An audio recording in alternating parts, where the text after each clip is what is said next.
বন্ধু-বান্ধৱীসকল, আজিৰ ভিডিঅ'টোৰ প্ৰথমটো প্ৰশ্ন হৈছে ভাৰতীয় সংবিধানখন কেতিয়া কাৰ্যকৰী কৰা হয়? এইটো আমি সকলোৱে জানো যে 1950 চনৰ জানুৱাৰী মাহত 1950 চনৰ 26 জানুৱাৰীৰ দিনা ভাৰতীয় সংবিধানখন কাৰ্যকৰী কৰা হৈছিল। গতিকে আজিৰ প্ৰথম প্ৰশ্নটোৰ সঠিক উত্তৰটো হ'ব ক নম্বৰ অপশ্যনটো।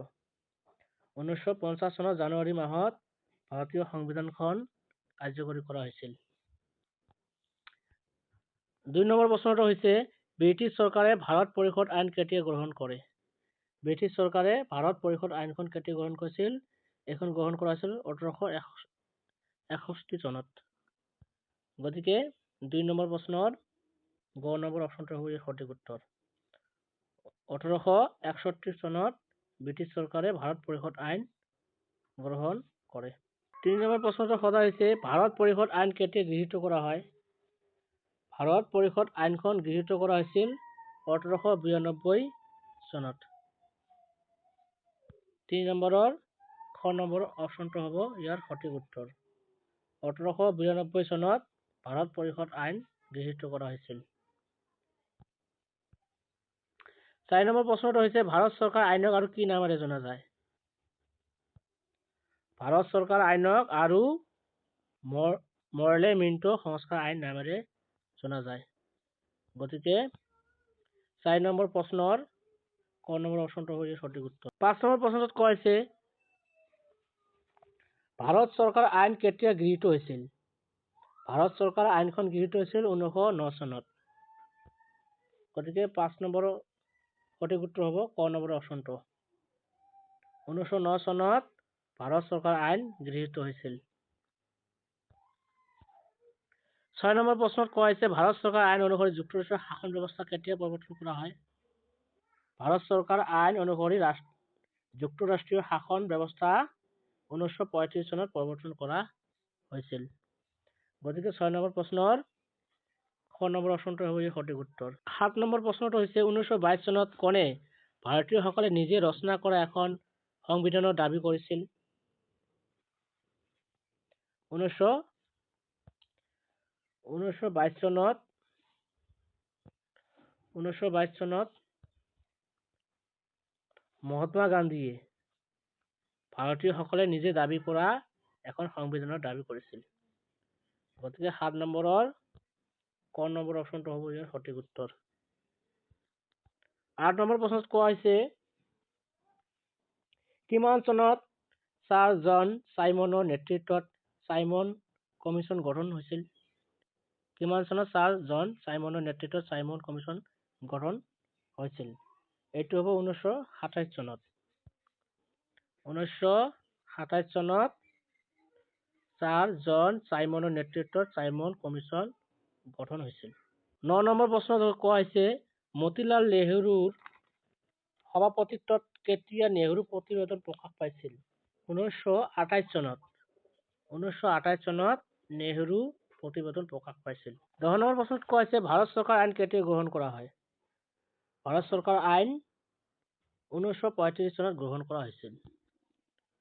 ভাৰত চৰকাৰ আইন 1935 চনত গ্ৰহণ কৰা হয়। 11 নম্বৰ প্ৰশ্নত সদা হৈছে স্বাধীন ভাৰতৰ প্ৰথম প্ৰধানমন্ত্ৰী কোন আছিল? বন্ধু-বান্ধৱীসকল, এইটো সকলোৱে জানে, একেবাৰে সহজ প্ৰশ্ন। স্বাধীন ভাৰতৰ প্ৰথম প্ৰধানমন্ত্ৰী আছিল জৱাহৰলাল নেহৰু। 12 নম্বৰ প্ৰশ্নত কোৱা হৈছে ভাৰতৰ সংবিধান সভাৰ সভাপতি কোন আছিল?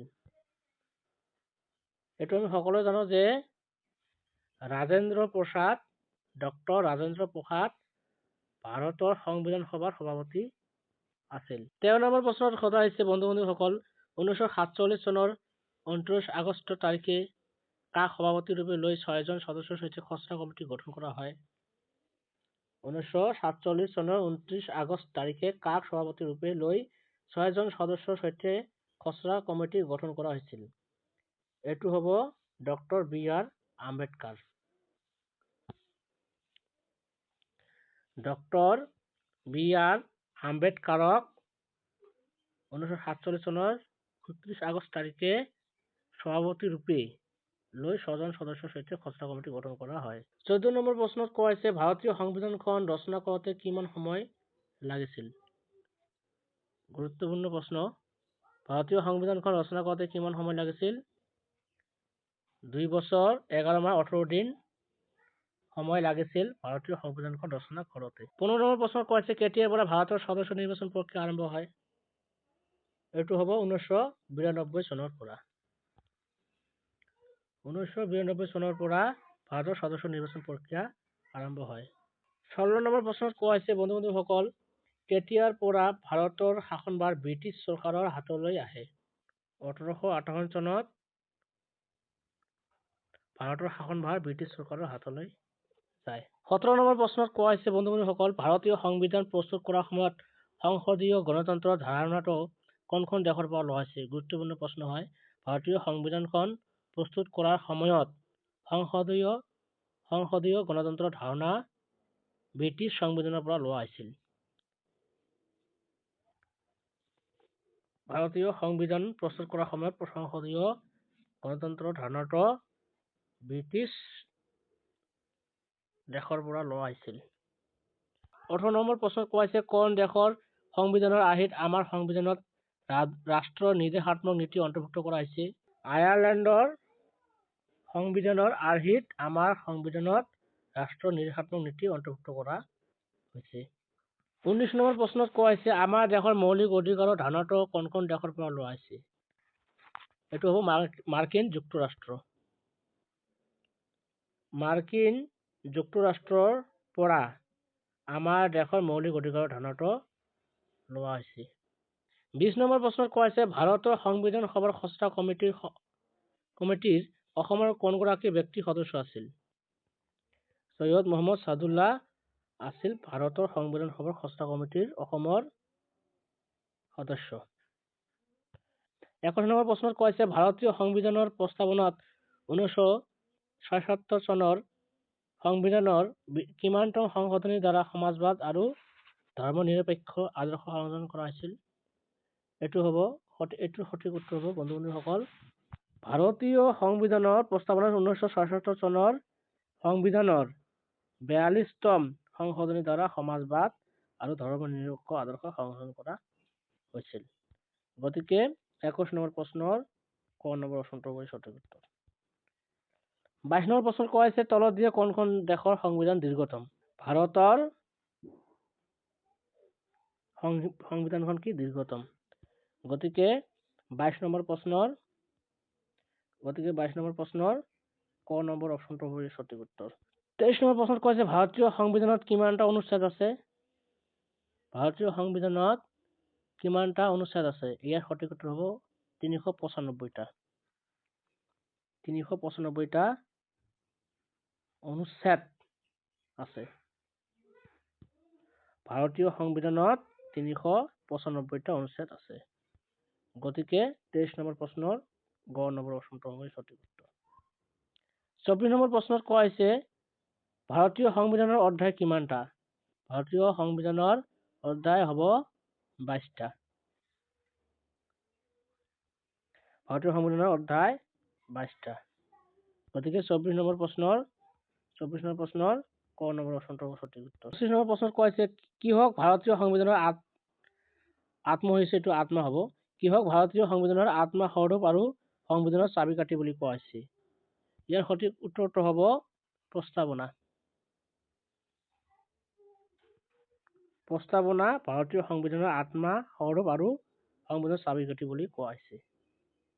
গতিকে 25 নম্বৰ প্ৰশ্নৰ খ নম্বৰ অপচনটো হ'ব সঠিক উত্তৰ। 26 নম্বৰ প্ৰশ্নত কোৱা হৈছে বন্ধু-বান্ধৱীসকল ভাৰতীয় সংবিধানত কিমানটা অনুসূচী আছে? ভাৰতীয় সংবিধানত কিমানটা অনুসূচী আছে? ইয়াৰ সঠিক উত্তৰ হ'ব 12টা। ভাৰতীয় সংবিধানত 12টা অনুসূচী আছে।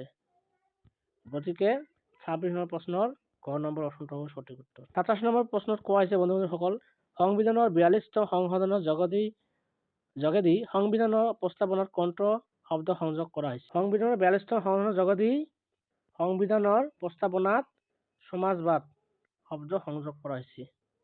28 নম্বৰ প্ৰশ্নত কোৱা হৈছে আগষ্ট প্ৰস্তাৱ কেতিয়া গ্ৰহণ কৰা হৈছিল?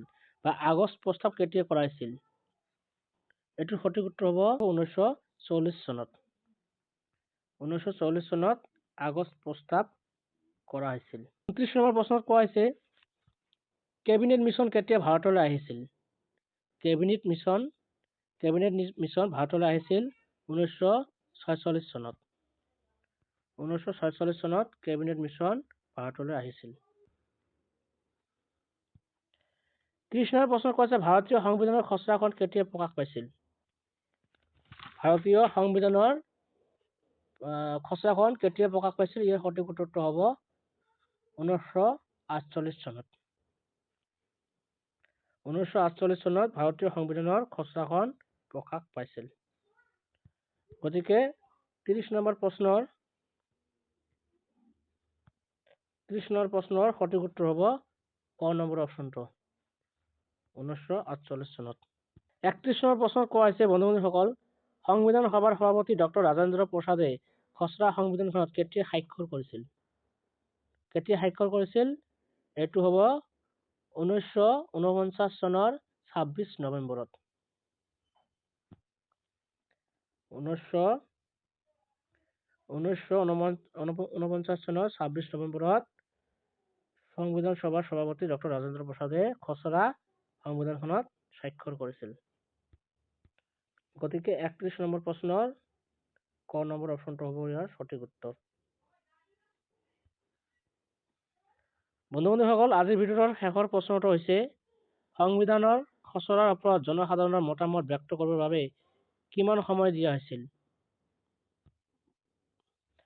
বহুত গুৰুত্বপূৰ্ণ প্ৰশ্ন, মনত ৰাখিবলগীয়া যে সংবিধানৰ খচৰাৰ ওপৰত জনসাধাৰণৰ মতামত ব্যক্ত কৰিবৰ বাবে কিমান সময় দিয়া হৈছিল?